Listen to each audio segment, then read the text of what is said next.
नमस्कार, इस खास पेशकश में आपका स्वागत है। मैं आपके साथ पूजा राठौर शर्मा।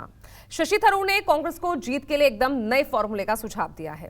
शशि थरूर मानते हैं कि कांग्रेस को रिवाइव करने के लिए जरूरी हो गया है कि छोटी छोटी पार्टियों को आगे किया जाए। थरूर का सुझाव कांग्रेस का चेहरा कितना बदल सकता है? क्या कांग्रेस को थरूर के सुझाव पर अमल करना चाहिए? और थरूर कांग्रेस को बैक बेंचर बनने की सलाह क्यों दे रहे हैं? पूरा विश्लेषण इस रिपोर्ट में देखिए। मेरे ख्याल में राजनीति के लिए अच्छा है कि छोटे दलों को भी मौका दे दें आगे उनके चेहरा दिखाने के लिए। बैक सीट तो कैसे लेंगे, सबसे बड़े पार्टी तो है विपक्ष में, लेकिन फ्रंट सीट लेने की खास जरूरत नहीं है, ये मैं कहता हूं। तो क्या शशि थरूर मन की बात कह रहे हैं, पार्टी को नसीहत दे रहे हैं, या फिर पार्टी बचाने का फॉर्मूला बता रहे हैं? क्या कांग्रेस तभी बचेगी जब वो बैक बेंचर बन जाएगी? क्या कांग्रेस को सत्ता तक पहुंचने के लिए छोटी पार्टियों को आगे करके उनके पीठ की सवारी करनी होगी? आपका एक बयान बहुत चर्चा में है। वो बयान ये है कि आपने सजेस्ट किया है कि आप छोटे दलों को आगे लाएंगे अगर आपको ये भूमिका दी जाती तो। क्या आपको लगता है कि मौजूदा वक्त में कांग्रेस ऐसा नहीं करेगी? देखिए, बात ये नहीं है, सिर्फ एक सुझाव है, देखेंगे कि पार्टी क्या तय करेगी। लेकिन अगर आपको उदाहरण चाहिए तो जब एनडीए को स्थापित किया, शायद आपको याद है, भाजपा शायद 80% से ज़्यादा बड़ा था एनडीए के भीतर, लेकिन कन्वीनर कौन रहा? शरद यादव, जेडीयू। तो इस किस्म की चीज़ों मेरे ख्याल में राजनीति के लिए अच्छा है कि छोटे दलों को भी मौका दे दें आगे उनके चेहरा दिखाने के लिए। लेकिन नेतृत्व के बारे में नहीं कहा, कन्वीनर कहा, तो अलग बात है। आपकी जो बातें हैं थरूर साहब, वो मिलती हैं उन तमाम लोगों की बातों से जो आज की तारीख में कांग्रेस को सलाह दे रहे हैं, चाहे वो ममता हो, चाहे वो अखिलेश जी हों। ये सभी तो यही कह रहे हैं कि कांग्रेस को बैक सीट लेनी चाहिए और हमें आगे। बैक सीट तो कैसे लेंगे, सबसे बड़े पार्टी तो है विपक्ष में, लेकिन फ्रंट सीट लेने की खास जरूरत नहीं है, ये मैं कहता हूं। शशि थरूर कांग्रेस से सांसद हैं, लिहाजा उनकी बात हल्के में नहीं ली जा सकती। पार्टी के राष्ट्रीय अध्यक्ष का चुनाव लड़ चुके हैं, पिछले 10 सालों में पार्टी की हर जीत और हार की समीक्षा बैठक में मौजूद रहे। लेकिन थरूर के फॉर्मूले पर चलकर कांग्रेस को कितना फायदा और कितना नुकसान हो सकता है? 2004 के बाद हर चुनाव से पहले यूपीए और एनडीए की चर्चा होती थी, लेकिन 2014 के बाद यूपीए की चर्चा गायब हो गई और तीसरे मोर्चे की चर्चा होने लगी। तीसरा मोर्चा बनाने के लिए आगे आने वाले वही लोग और वही पार्टियां थी जो कभी यूपीए का हिस्सा रही।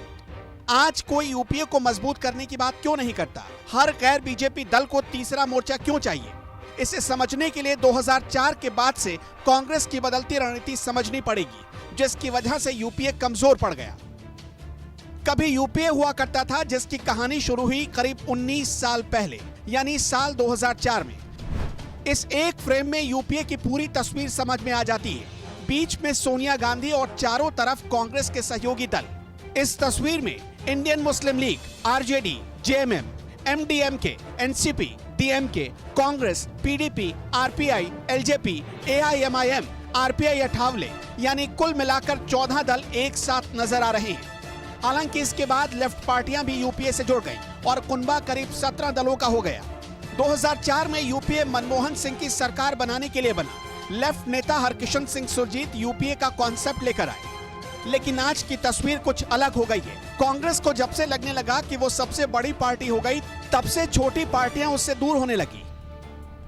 यूपीए के जन्म के समय कांग्रेस के पास करीब 16 राज्यों में सरकार थी। जन्म के 19 सालों बाद कांग्रेस सिर्फ 3 राज्यों में बची है। 2004 में जब यूपीए बना तो उसके कुछ साल के भीतर करीब 28 पार्टियां इसके साथ जुड़ गई थी। 2006 में टीआरएस पहली पार्टी थी जिसने यूपीए से अपना रिश्ता तोड़ा। 2007 में वाइको की एमडीएमके के रास्ते भी यूपीए से अलग हो गए। 2008 में लेफ्ट की 4 अलग अलग पार्टियों ने अपना अलग रास्ता अख्तियार कर लिया। लेफ्ट ने यूपीए सरकार से हाथ खींचा, तब समाजवादी पार्टी आ गई और संकट मोचक बन गई। 2009 में यूपीए से पीडीपी अलग हो गई। 2009 में ही यूपीए से तमिलनाडु की एक पार्टी पीएमके भी अलग हो गई। 2009 में जब लोकसभा चुनाव हुआ तो कांग्रेस को 206 सीटें मिली और मनमोहन सिंह दोबारा प्रधानमंत्री बने। कांग्रेस की ताकत यूपीए होने की वजह से 1.5 गुना ज्यादा बढ़ गई थी। उसके बाद टीएमसी और नेशनल कॉन्फ्रेंस जैसी पार्टियां भी उसके साथ जुड़ गई। इसके 1 साल के बाद यूपीए से लालू प्रसाद यादव ने खुद को अलग कर लिया। महिला आरक्षण बिल के विरोध में अपना समर्थन लालू प्रसाद यादव की पार्टी आरजेडी ने वापस ले लिया। 2012 में यूपीए से टीएमसी और डीएमके भी अलग हो गए। 2012 में एआईएमआईएम भी यूपीए से दूर हो गई। आज की तारीख में यूपीए में 19 पार्टियां रह गई हैं, जिनमें से 9 पार्टियां जीरो हो चुकी हैं। कांग्रेस को अगर विन विन सिचुएशन पर पहुंचना है तो छोटी और रीजनल पार्टियों को नजरअंदाज नहीं करना होगा और एनडीए के फॉर्मूले पर ही चलना होगा। 2004 में जब यूपीए बना तब एनडीए कमजोर हो चुका था।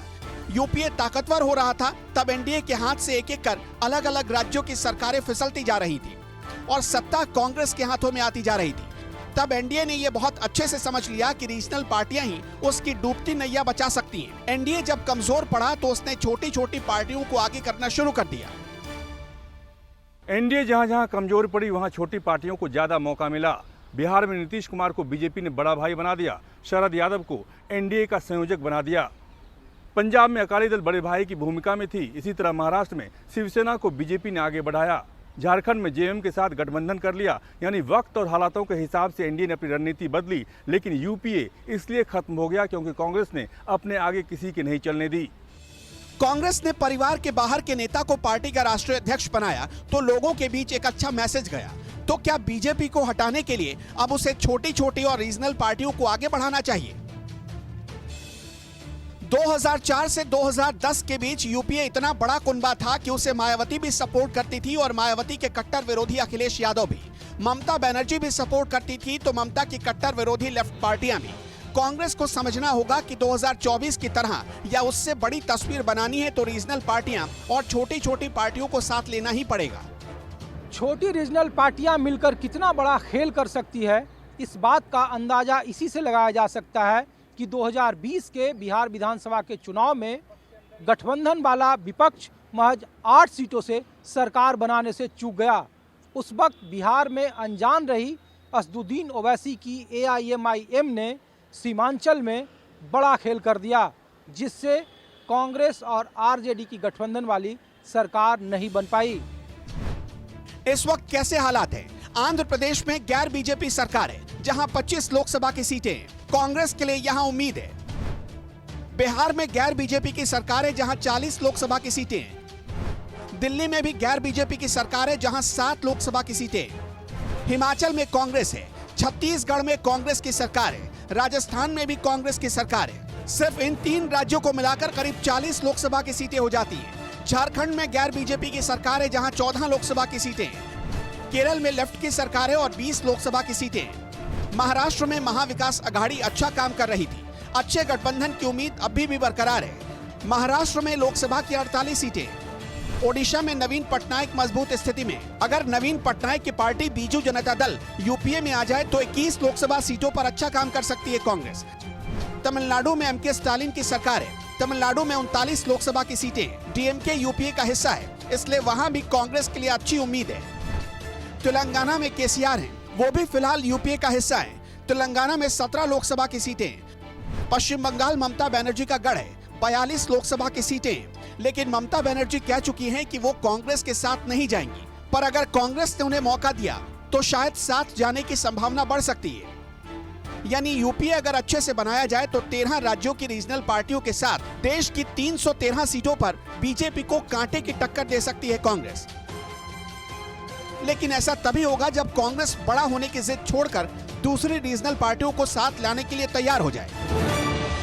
भारतीय जनता पार्टी को अगर कायदे से चुनौती देनी है आज की तारीख में, तो कांग्रेस के लिए बेहतर होगा कि जो क्षेत्रीय क्षत्रप हैं, जो क्षेत्रीय प्रभाव वाले दल हैं, उनसे बेहतर बात करें, उनसे अच्छे ताल्लुकात बनाएं। जब कांग्रेस पार्टी अपने संगठन का नेतृत्व गांधी परिवार से हटा करके पार्टी के किसी अन्य नेता को दे सकती है, तो मुझे लगता है चाहे वह प्रधानमंत्री पद की लड़ाई हो, चाहे भारतीय जनता पार्टी को चैलेंज देने का मामला हो, या उसको हराने की योजना तैयार करनी हो, तो क्षेत्रीय क्षेत्रपों को सुनिश्चित रूप से साथ रखना पड़ेगा। राहुल गांधी की सदस्यता रद्द किए जाने के बाद अब कांग्रेस के पास ऐसी कोई बड़ी वजह नहीं है जिसको लेकर वो अपनी जिद पर अड़ी रह सके। साल 2004 और उसके बाद के दौर में पार्टी के पास मनमोहन सिंह, प्रणब मुखर्जी, चिदम्बरम जैसे नेता थे जो बहुत सक्रियता से पार्टी पर आने वाली हर विपत्ति का सामना कर लिया करते थे। लेकिन अब सोनिया गांधी और राहुल गांधी के अलावा अशोक गहलोत और खड़गे जैसे नेताओं को छोड़ दें तो कोई उस कद का नेता दूर तक नजर नहीं आता है। शशि थरूर जैसे नेताओं को लगता है कि पार्टी की राष्ट्रीय छवि बचाए रखने के लिए कांग्रेस को थोड़ी जमीन छोड़नी पड़ेगी और प्रादेशिक दलों को आगे आने में सहयोग करना पड़ेगा, वरना पार्टी के वजूद पर खतरा पैदा हो सकता है। कैमरामैन संजय सिंह के साथ संजीव त्रिवेदी, न्यूज़ 24 दिल्ली। नमस्कार, मैं हूं मानक गुप्ता। अगर आपको हमारा ये वीडियो पसंद आया हो तो इसे लाइक और शेयर जरूर करें और हाँ, हमें सब्सक्राइब और फॉलो करना ना भूलें ताकि आप देश और दुनिया की कोई खबर मिस ना करें। तो जुड़े रहिए हमारे साथ और देखते रहिए न्यूज़ 24।